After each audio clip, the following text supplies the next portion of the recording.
প্রিয় দর্শক, গতকাল বাংলাদেশ জাতীয় ফুটবল টিম নেপালের মাটিতে পা রেখেছে। বাংলাদেশের হামজা চৌধুরী এবং সুমিত সোমকে বাদ রেখেই পূর্ণাঙ্গ স্কোয়াড ঘোষণা করা হয়েছে। কারণ সুমিত সোম আগে থেকেই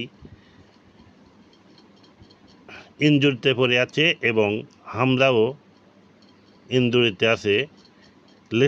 লেস্টার সিটি তাকে ছাড়েনি। এদিকে অনূর্ধ্ব 23 দল জায়ান আহমেদ ও তানিম শালিক যে খেলা দেখিয়েছে তাতে তাদের